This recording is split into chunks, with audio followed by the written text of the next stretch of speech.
కార్తీక శుద్ధ పౌర్ణమి లేదా కార్తీక పున్నమి అంటే కార్తీక మాసంలో శుక్లపక్షంలో పున్నమి తిథి కలిగిన 15వ రోజు. కార్తీక మాసంలో పౌర్ణమి రోజు చాలా పవిత్రమైనదిగా భావిస్తారు.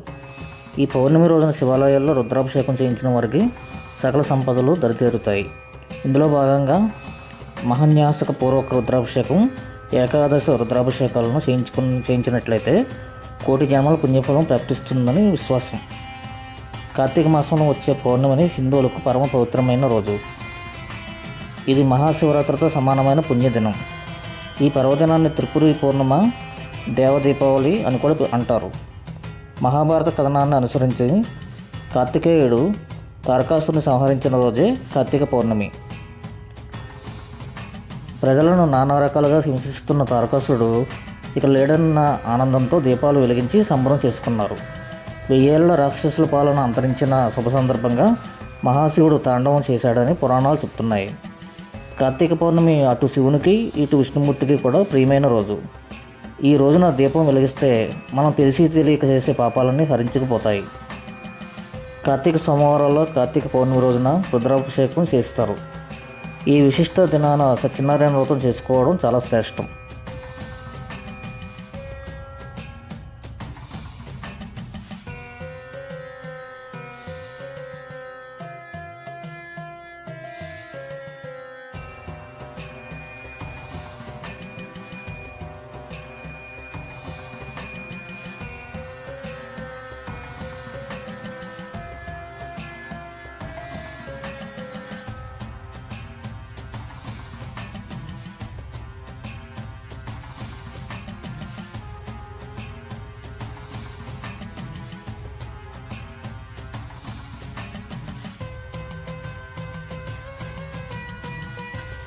ప్రధానంగా కార్తీక పౌర్ణమి నాడు తెల్లవారుజామున సముద్రంలో లేదా నదిలో స్నానం చేయడం శుభప్రదం.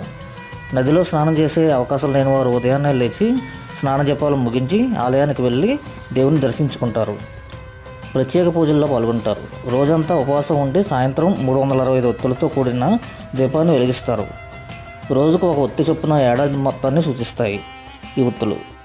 కొందరు దీపాలను అరటిదొన్నుపై ఉంచి నదిలో లేదా కొలనులో వదులుతారు. ఇంకొందరు శివాలయంలో దీపాలు వెలిగిస్తారు. ఆ వీలు లేని వారు ఇంట్లోనే దేవుని ముందు లేదా తులసికోట ఎదుట దీపం వెలిగిస్తారు. మహిళలు తమ సౌభాగ్యం కోసం పసుపు, కుంకుమ, పుష్పము, తాంబూలాలతో పాటు కార్తీక పురాణ పుస్తకాలను దానంగా ఇవ్వడం చాలా మంచిది. ఇంకా దేవాలయాల్లో సహస్రలింగార్చన, మహాలింగార్చనలు చేసిన వారికి సర్వశుభాలు ప్రాప్తిస్తాయని పురాణ వచనం. కార్తీక పౌర్ణమి నాడు శివాలయంలో దీపారాధన చేయడం అంటే ముక్కోటి దేవతలను పూజించడమే. సకల పుణ్య నదుల్లో స్నానం చేసిన ఫలం తగ్గుతుంది. కార్తీక పౌర్ణమి నాడు చేసే దీపారాధనతో ఇహలోకంలో సుఖ సౌఖ్యాలు, పరలోకంలో ముక్తి లభిస్తాయి. కార్తీక పౌర్ణమి జైనులకు, పంజాబీలకు కూడా విశిష్ట పర్వదినం. ఈ విశేష పర్వదినాన గంగా మహోత్సవం కూడా నిర్వహిస్తారు.